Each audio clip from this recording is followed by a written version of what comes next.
السلام عليكم ورحمة الله وبركاته. ازيكم يا حبايبي، عاملين ايه؟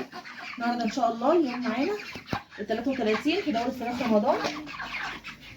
خلاص ان شاء الله بعد بكره باذن الله هنبتدي ننزل مع بعض نشوف الاوزان وصلت لحد فين. وهنبتدي ان شاء الله من اليوم ال 36 نشوف ممكن نضيف ايه تاني مع العلف يفيدنا للفراخ وفي نفس الوقت ما ينقصش الوزن بتاعهم، وكمان يبقى غيرنا المرعى بتاعتهم، ما اكلناهمش لاخر الدوره علف بس. حبايبي انا بقالي كذا يوم زي ما انتم شايفين كده انا ما بضيفش اي حاجه على العلف ولا على الميه. ليه انا بعمل كده؟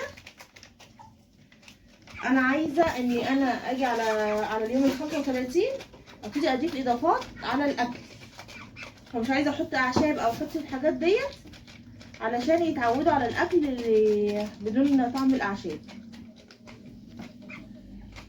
هما اللهم بارك يعني هما بياكلوا كده يعني ما شاء الله بياكلوا زي ما انتم شايفين كده، بس كنت الاضافات اللي هنضيفها باذن الله من بعد اليوم ال 35 هتفيدنا اكتر في الوزن. هو الله اكبر، اللهم صل على النبي. يعني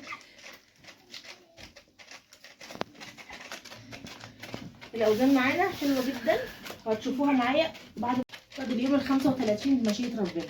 وكده دلوقتي احنا النهارده حطينا العلف بدون اي اضافات، وكمان بكره هنحط كده برده بدون اي اضافات، وبعد بكره هنحط بدون اي اضافات. يعني بكره وبعده الايام متكرره مش هنحط اي اضافات لا على العلف ولا على الميه، علشان بعد اليوم 35 ان شاء الله نحط الاضافه اللي حابه اوريها لكم. ده كان الفيديو بتاعنا النهارده حبايبي. فياريت لو عجبكم الفيديو فعلوا زر الجرس واشتركوا في القناه عشان يوصلكم كل جديد.